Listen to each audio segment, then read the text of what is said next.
have our resources there so that we can peacefully, disperse the crowd and do it in a way that we can get the intersection open again and really create a sense of calm there. So that modified tactical alert really is just for resource purposes. It's so that we can get enough resources into the area to ensure. The ambulance has been able to get to the area. Rachel was reporting earlier, Rachel Kim, that they were having a hard time just getting in or out.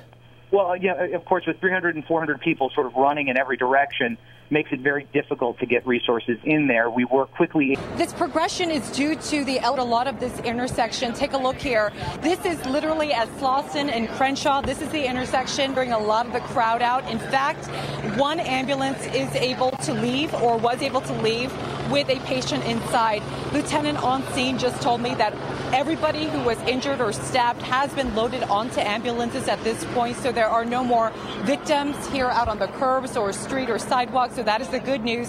They just want to get these folks out of here to get treated at a hospital. So they're just trying to peacefully get this crowd dispersed and get out of their way. Okay, thank you, Rachel. Let's go back up to Josh Rubenstein, the spokesperson for the LAPD. He's been with us on the phone. Josh, what else can you tell us about what's going on exactly down there right now? Everyone sort of just moving out of the way for you guys, or still problematic? No, it seems like the crowd is getting under control, and our officers are dealing with maybe a few stragglers right now.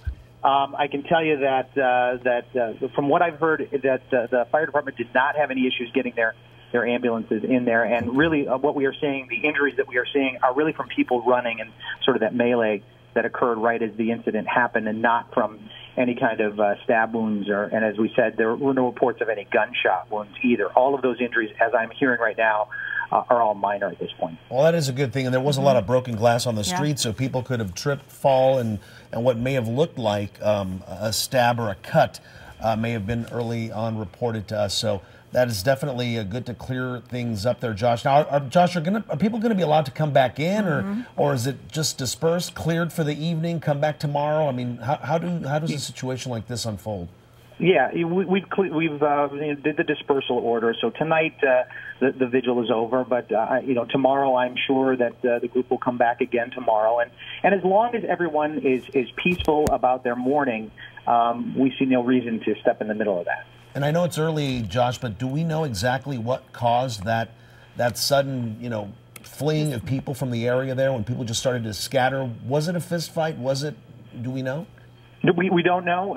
There were reports that there may have been a fight in there, and you know that you've covered enough of these kinds of things. Yeah. When you have a crowd, any kind of startling moment can cause commotion. Yeah, I was speaking to some of the folks in the newsroom earlier. You have a troublemaker out there who throws just some fireworks or firecrackers into the crowd, and that could cause a situation like this. And of course, it injures people, it infuriates people, and it just makes a good thing even worse tonight, as we see there, especially when it comes to this member of the community who we knew and has admitted to be a gang member who has done so much in the recent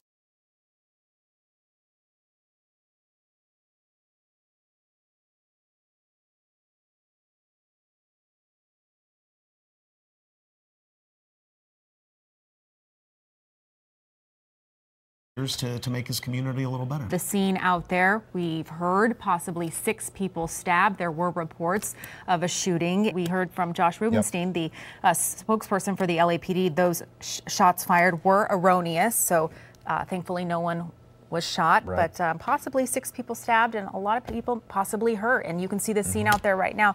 That was once a beautiful memorial, now smashed candles, balloons, water bottles. I mean, just total chaos, total a rapper in the community. He grew up in the area. He was hoping to make that block better for his community. And then tonight you're taking a live. Little started running. It almost looked as though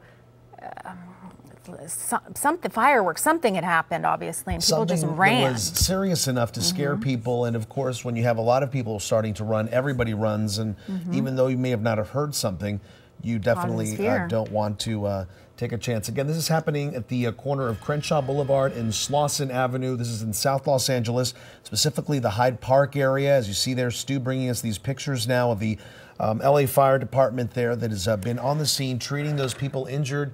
Earlier, we had heard that maybe 6 people were stabbed. Josh Rubenstein with the LAPD telling us that some of these injuries included cuts. So again, information that was coming into us very quickly now starting to develop a little bit more, and definitely we do know no shots were fired, and possibly these stabbings may have been just injuries caused when people started to run from the area with a lot of smashed glass in the street.